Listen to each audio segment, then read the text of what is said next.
Siégeant en matière de contentieux des candidatures à l'élection de sénateurs, la Cour constitutionnelle a ce jeudi 4 appelé à son audience publique cette affaire. Célébration ce 4 avril de la Journée internationale contre les mines antipersonnelles. Pour cette édition, le service de lutte de l'ONU plaide pour une meilleure prise en compte des besoins de toutes les personnes handicapées dans les situations de conflit.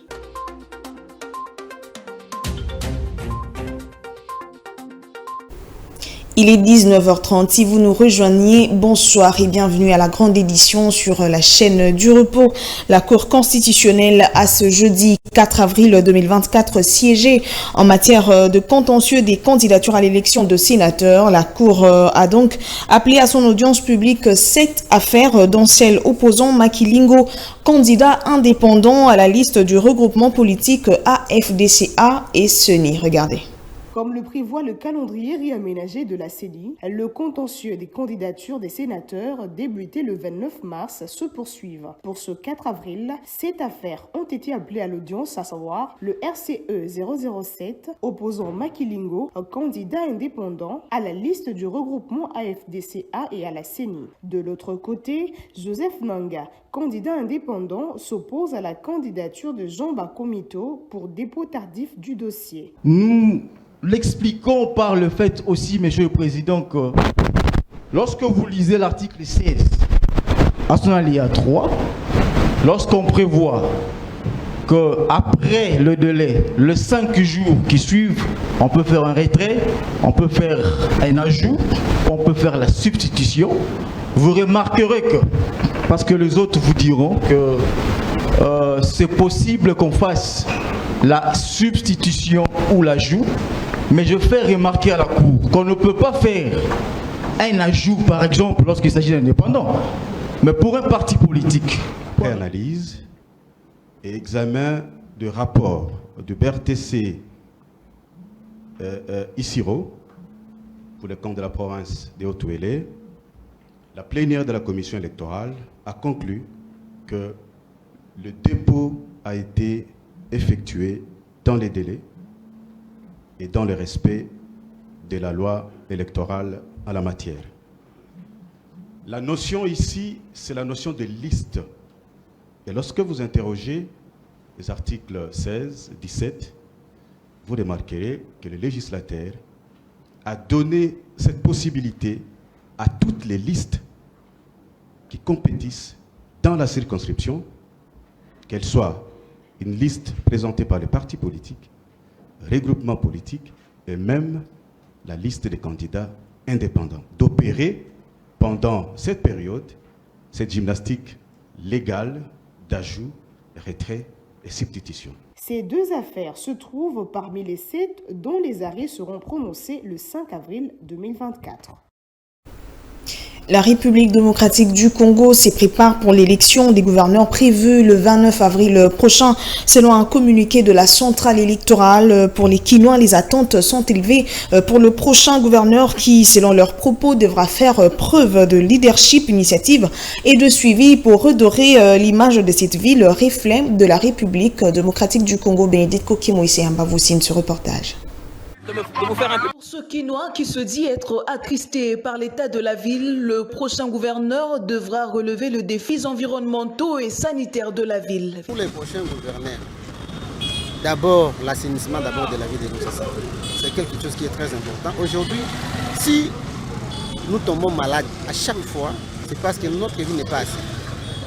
Kingo est au zéro, tout ce qui se passe sur le plan routier, c'est chaotique. Partout à Kinshasa, c'est vraiment, il n'y a pas de route.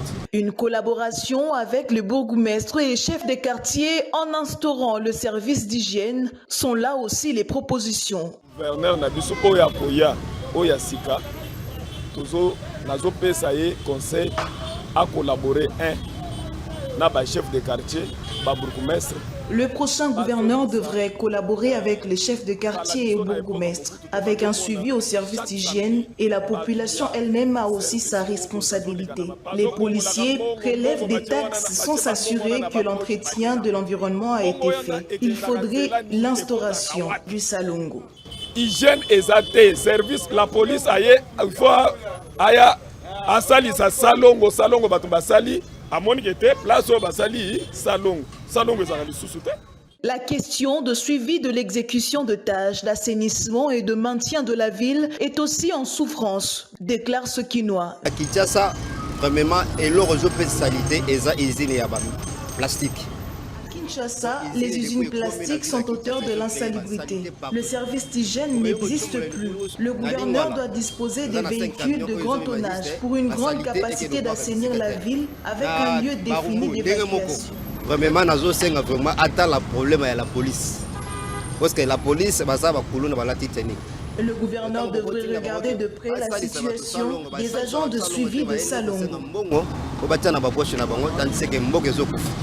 Pour rappel, les candidats validés au gouvernorat devront battre campagne devant le député provinciaux du 25 au 27 avril. Ils sont au nombre de 231 aux élections des gouverneurs de province ce 29 avril prochain.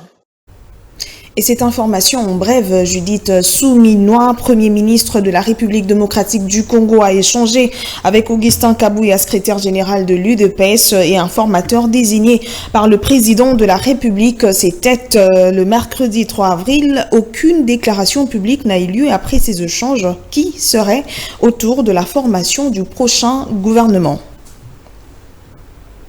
Les Congolais ne peuvent pas considérer qu'il revient à la première ministre seule de résoudre la situation de la crise alimentaire et l'insécurité à l'est du pays. C'est une conjugaison de faits. Ce mot sont de messieurs Eloi Bundiboulia, acteurs de la société civile en réaction des défis qui attendent la première ministre Judith Suminwa. Il est au micro de Nico Kassonda et Francis Matondo. Regardez. Réagissant aux défis qui attendent la nouvelle patronne de l'exécutif national, Maître Eloi Bundiboulia, acteur de la société civile, note que ces défis relèvent de la conjugaison d'efforts. La première ministre elle-même l'avait déjà dit qu'il y a beaucoup de défis et ce n'est plus une nouveauté. Donc tout le monde sait que le Congo est confronté à plusieurs défis. Et donc moi je crois à ses capacités d'intellectuels et surtout d'activistes. Parce que personnellement, j'ai eu à travailler avec elle au Conseil présidentiel des veilles stratégiques, où elle était coordinatrice adjointe. C'est elle qui gérait les projets initiatives présidentielles pour la transparence et la redevabilité dans les secteurs miniers, et au sein duquel moi je suis un consultant juridique. Et c'est à elle exactement que je faisais rapport. Donc je connais sa rigueur, j'ai vu comment elle corrigeait mes notes, j'ai vu comment elle faisait des observations, sa capacité de management. Et donc je pense qu'il y a des raisons d'espérer. Pour changer le Congo, on n'a pas besoin des anges. Nous avons plutôt besoin des hommes de bonne volonté. Je parle souvent de l'abnégation comme l'atout principal. Lorsque les dirigeants commencent à chercher leur propre intérêt, il faut vous rassurer qu'ils sont égarés et on ne peut rien attendre d'eux. Cet acteur de la société civile est optimiste quant aux capacités intellectuelles et managériales de Judith Suminwa. Les Congolais ne doivent pas considérer que c'est à elle que revient la charge de mettre fin à la guerre, de mettre fin à la crise alimentaire, au sous-développement. Non, c'est une conjugaison d'efforts. Une conjugaison d'efforts. Chaque Congolais, partout où il est, il doit être conscient que la guerre est un danger permanent pour la balkanisation de notre pays. Alors, si il y a des Congolais qui sont des traîtres, malgré les efforts que peuvent fournir les autorités, mais vous allez vous rendre compte que ces efforts vont tomber dans l'eau. En somme, les Congolais veulent le changement intégral dans le pays. Le ministre de la Communication et Médias, Patrick Muyaya, a tenu son briefing hebdomadaire le mercredi 3 avril 2024, parlant de la masculinité positive du chef de l'État. Patrick Muyaya, Roger Kamba et Eve Bazaïba ont énuméré plusieurs avancées significatives dans le domaine de la femme. Regardez. Étant elle-même fruit de la masculinité positive du chef de l'État, la VPM de l'environnement Eve Bazaïba a démontré que c'est en se confiant en l'homme et à la femme que la RDC peut avancer. Nous avons aujourd'hui des mariages où les femmes ont des grades plus élevés. Et on a tenu compte aussi que les femmes avant, dans l'armée ou la police nationale, ne pouvaient pas exercer les fonctions dans les postes de commandement. Et maintenant, nous avons les femmes dans les postes de commandement. Vraiment, de ces côtés-là, il y a des avancées. Nous avons aussi beaucoup de femmes à la diplomatie. Oui. Vous prenez par exemple un pays nouveau où la vision du gouvernement, la vision du chef de l'État a commencé des relations diplomatiques comme les Émirats arabes unis. Et le chef de l'État, il a plu, le Qatar aussi, il lui a plu de désigner une femme aux Émirats arabes unis qui couvre toute cette partie-là. Donc comme pour dire que l'homme et la femme, nous avons toutes des compétences, des qualités, mais il est important qu'au niveau des institutions de la chose publique, que nous puissions avoir la parité homme-femme pour que le tableau affiche complet. Les efforts fournis au niveau de l'amélioration de la parité doivent se concrétiser. Au niveau de l'amélioration des conditions de la femme de tous les jours, a reconnu le ministre de la Santé. Nous avons à peu près 70 mamans qui meurent tous les jours en donnant la vie. Cela veut dire que chaque heure qui passe, on a plus ou moins entre 3 et 4 mamans qui meurent. Donc on ne peut pas parler d'un côté des efforts qu'on fait sans nécessairement aller au niveau sectoriel et agir. Donc pour ce premier volet, le chef de l'État a décidé qu'on devait lever la barrière financière qui faisait que nos mamans restaient prisonnières dans les hôpitaux. Donc c'est ça qu'on a fait en rendant les soins de maternité gratuits. Nous sommes en train de travailler aussi pour diminuer notamment certaines choses auxquelles peut-être on ne pense pas toujours, c'est le cancer du col de l'utérus, qui touche énormément de nos jeunes filles, qui touche énormément de nos mamans. Et donc pour prévenir ces cancers, eh bien, nous intégrons aussi le paquet de la détection précoce de ces cancers et aussi de la vaccination pour éviter ce cancer. Les efforts consentis pour la parité homme-femme par le chef de l'État se font voir, et ce, à tous les niveaux. Parlons de la célébration de cette journée. La journée internationale contre les mines antipersonnelles vise notamment à protéger des vies humaines et construire la paix. Pour commémorer cette journée instituée par les Nations Unies, le service de lutte de l'ONU plaide cette année pour une meilleure prise en compte des besoins de toutes les personnes handicapées dans les situations de conflit. Nico Kassanda. Les mines, les restes explosifs des guerres et les engins explosifs improvisés continuent de faire de morts et de blessés en particulier dans les situations des conflits armés. En moyenne, une personne est tuée. En moyenne, une personne est tuée ou blessée par un tel engin explosif. De nombreux enfants figurent parmi les victimes. L'utilisation d'engins explosifs improvisés s'est étendue, terrorisant les civils et menaçant les acteurs humanitaires ainsi que les missions et les personnels des Nations Unies. En 2024, pour commémorer la journée internationale sur la sensibilisation au problème des mines et de l'assistance à la lutte anti-mines, le service de la lutte anti-mines de l'ONU plaide pour une meilleure prise en compte des besoins et des droits de toutes les personnes handicapées dans les situations des conflits et des consolidations de la paix. Il attire l'attention sur le 5e anniversaire de la résolution 2475 du Conseil de sécurité qui appelle les États membres et les membres du Conseil de sécurité à protéger les personnes handicapées, à veiller à ce qu'elles aient accès à l'assistance et à ce qu'elles soient incluses dans la prévention des conflits et la consolidation de la paix. À la lumière de la nomination de Gilles Delay en tant que défenseur mondial des droits de personnes handicapées dans les situations des conflits et des consolidations de la paix, la communauté de l'action anti-mine des Nations Unies s'efforcera de renforcer la mise en œuvre de la résolution 2475 et de veiller à ce que personne, y compris les personnes handicapées, ne soit laissées pour compte. Il faut dire que le 8 décembre 2005, l'Assemblée générale a proclamé le 4 avril, Journée internationale pour la sensibilisation aux problèmes de mines et l'assistance à la lutte anti-mines. Et profitant de cette célébration, Maître Éloi Bundiboulia, experte sur les questions de mines, dresse un état des lieux sur l'exploitation minière en République démocratique du Congo. Nico Kassanda revient. Acteur de la société civile et expert sur les questions minières, Maître Éloi Bundiboulia dresse un état des lieux de l'exploitation minière en RDC. Faire l'état des lieux de l'exploitation minière artisanale, tout comme ici en République démocratique du Congo, revient à évaluer la mise en œuvre ou bien l'application de la législation actuelle, c'est-à-dire le code minier et le règlement minier. Ce code qui a été promulgué en 2002 a été révisé en 2018 en y apportant plusieurs innovations. Et maintenant, la mise en œuvre de ces innovations pose souvent des problèmes sur le plan de l'administration des mines et même avec les services techniques du ministère des Mines.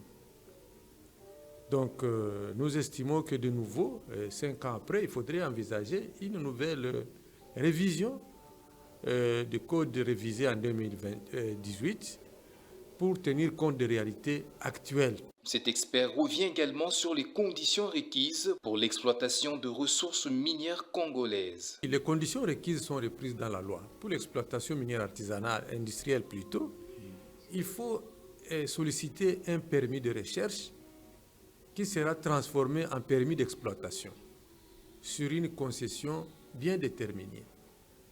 Et donc, c'est ça la première condition. Il faut être titulaire d'un droit minier. Et quand vous êtes titulaire d'un droit minier, alors vous allez procéder à la recherche et la recherche se clôturera par un début ou bien un développement d'une mine industrielle. Que prévoit le code minier congolais sur l'exploitation minière? Maître Éloi Bundiboulia répond. Le droit minier, selon le code minier, c'est un droit exclusif. On ne peut pas le partager, on ne peut pas mélanger l'exploitation minière artisanale avec l'exploitation minière industrielle. Et en ce qui concerne toujours l'exploitation minière artisanale, on a voulu que les exploitants miniers artisanaux se regroupent en coopératives, mettant ainsi donc fin à ce qu'on a appelé l'exploitation en solo.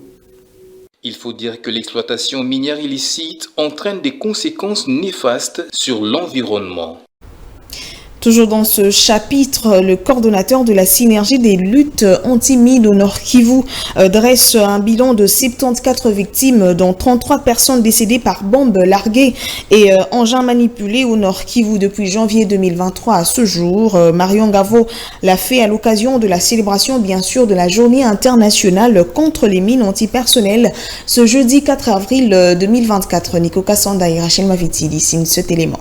La célébration de cette journée n'était pas passée sous silence au Nord Kivu. S'exprimant sur la question, Marion Gavo, coordonnateur de la synergie des luttes anti-mines, indique que cette situation est consécutive aux conflits armés répétés. Chaque heure dans le monde entier, il y a une personne qui meurt ou qui est blessée par une mine ou un engin explosif. Et nous avons comme des pays là où il y a beaucoup de victimes et beaucoup qui sont les femmes et les enfants liés à leur activité. Nous avons l'Afghanistan, nous avons la Colombie, la RCA, nous avons l'Éthiopie, nous avons notre pays, la République démocratique du Congo, le Sud-Soudan, la Syrie, etc.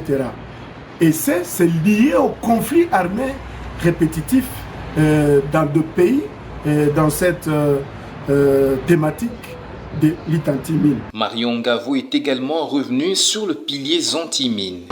La lutte anti-mine a 5 piliers. Le premier pilier, c'est le déminage. Le deuxième pilier, c'est l'éducation au risque des engins explosifs. Le troisième, c'est l'assistance aux victimes. Le quatrième, c'est le plaidoyer pour un monde débarrassé des mines. Et le cinquième, c'est la destruction ou la dépollution des stocks. Le coordonnateur de la synergie de la lutte anti-mine parle également du bilan enregistré à travers ces engins. La SILAM au Nord Kivu a enregistré 74 victimes, dont 33 décédées par bombes larguées et engins manipulés. Nous avons marqué 19 zones dangereuses. Les difficultés sont les sécurités, l'accès aux routes et les financements faibles. Marion Gavo recommande par ailleurs à la population de ne pas ramasser des engins qui ressemblent à la guerre, ni les toucher, surtout dans les zones à conflit. Et l'actualité en dehors de nos frontières, la Cour constitutionnelle ougandaise a rejeté la demande de l'annulation de la loi anti-LGBT des pétitionnaires. Cette loi qui s'oppose à l'homosexualité, qui est contraire à la tradition ougandaise et permet la peine de mort pour l'homosexualité aggravée. Bénédicte Kokemo.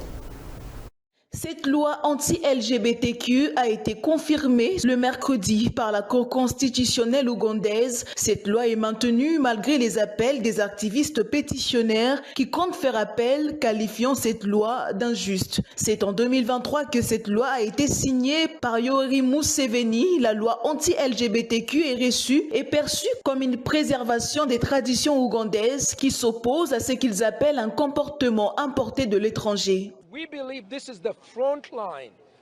Nous considérons cela comme le front de l'indépendance de l'Afrique. C'est le front de notre préservation en tant que peuple.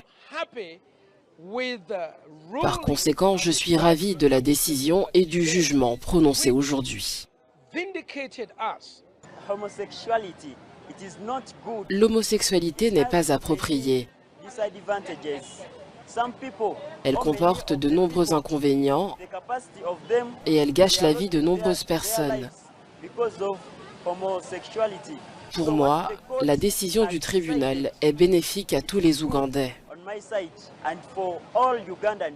Selon la Cour constitutionnelle, cette loi ne dérange pas la Constitution. On prend les rappels de principaux titres. Siégeant en matière de contentieux des candidatures à l'élection de sénateurs, la Cour constitutionnelle a ce jeudi 4 appelé à son audience publique cette affaire. Célébration ce 4 avril de la Journée internationale contre les mines antipersonnelles. Pour cette édition, le service de lutte de l'ONU plaide pour une meilleure prise en compte des besoins de toutes les personnes handicapées dans les situations de conflit.